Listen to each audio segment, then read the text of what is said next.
दोस्तों नमस्कार, मैं कमलेश कुमार @कमलेश 1230 में आपका स्वागत है। दोस्तों, सुप्रीम कोर्ट में बुधवार को पतंजलि के विवादित विज्ञापन केस में बाबा रामदेव और बालकृष्ण के दूसरे माफ़ीनामे को भी खारिज कर दिया है। पहला माफ़ीनामा जो है 2 अप्रैल को उन्होंने दिया था, जिसमें सुप्रीम कोर्ट की सुनवाई चल रही थी, और उसको भी अस्वीकार कर दिया था सुप्रीम कोर्ट ने। दूसरा माफ़ीनामा कल बुधवार को रामदेव की तरफ से दिया गया है और उसको भी सुप्रीम कोर्ट ने अस्वीकार कर दिया है।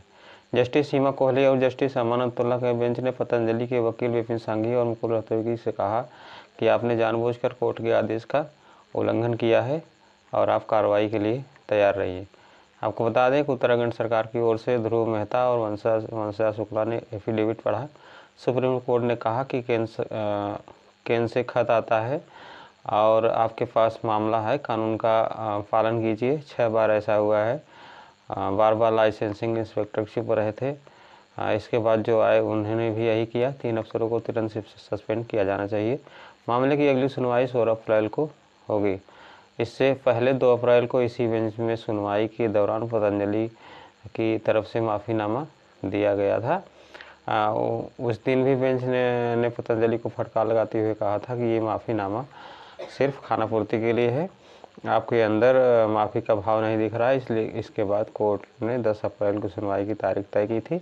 सुनवाई के ठीक एक दिन पहले 9 अप्रैल को बाबा रामदेव और पतंजलि आयुर्वेद के मैनेजिंग डायरेक्टर आचार्य बालकृष्ण ने एक नया एफिडेविट फाइल किया, जिसमें पतंजलि बिना शर्त माफ़ी मांगते हुए इस गलती पर उन्हें खेद है और ऐसा दोबारा नहीं होगा।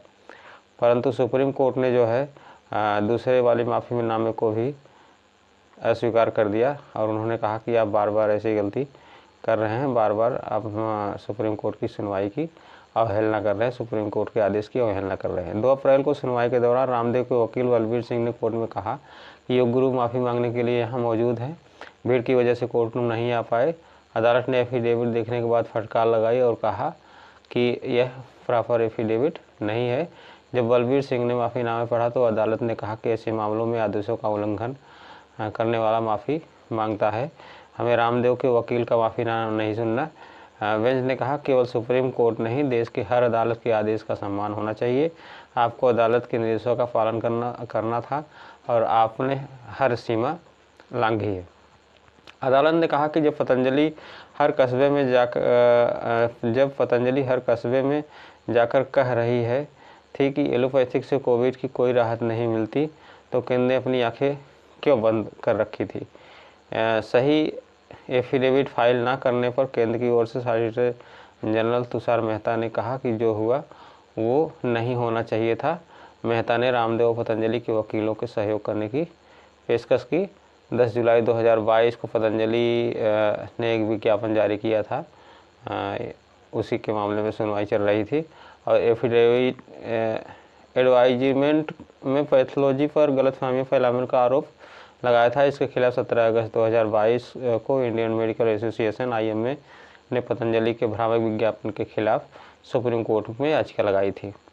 21 नवंबर 2023 को सुनवाई में जस्टिस अमानतुल्लाह ने कहा था कि पतंजलि को सभी भ्रामक दावों वाले विज्ञापनों को तुरंत बंद करना चाहिए।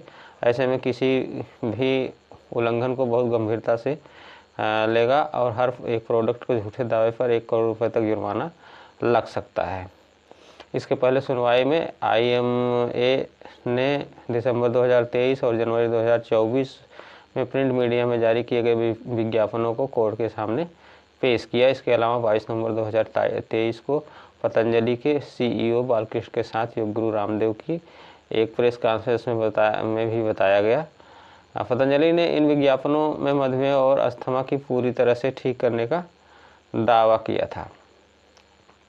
Drugs and magic remedies act अधिनियम 1954 यह कानून फर्जी इलाज और दवाओं के प्रचार और उनके मार्केटिंग पर रोक लगाता है।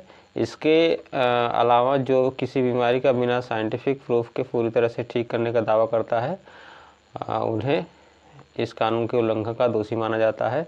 ये आपको 1954 का जो एक्ट है, drugs and magic remedies act अधिनियम, उसके तहत हम आपसे बात कर रहे हैं कि इसमें होता क्या क्या है। ये कानून ऐसे दावों को संज्ञेय अपराध की कैटेगरी में मानता है।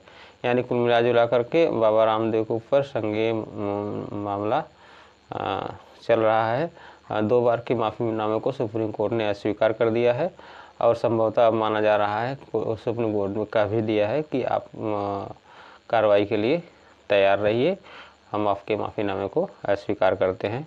इस कानून के तहत यदि कोई कंपनी झूठा या भ्रामक प्रचार करती है जो कंज्यूमर के हित के खिलाफ है तो उसे 2 साल की सज़ा और उस पर 10 लाख का जुर्माना लगाया जा सकता है। अगर कंपनी ऐसा अपराध दोबारा करती है तो जुर्माना बढ़ाकर 50 लाख रुपए और 5 साल की सज़ा हो जाती है। ये एक्ट कहता है 1954 का कि अगर आप एक बार गलती करते हैं तो 2 साल की सज़ा और 10 लाख रुपए तक का जुर्माना है, और अगर दूसरी बार गलती करते हैं तो 50 लाख रुपए का जुर्माना और 5 साल की सज़ा।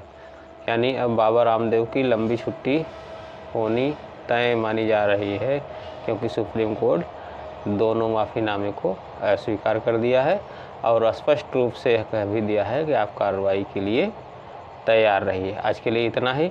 देखते रहिए मेरे यूट्यूब चैनल को @कमलेश1230। लाइक, कमेंट और सब्सक्राइब ज़रूर करें। बहुत बहुत धन्यवाद।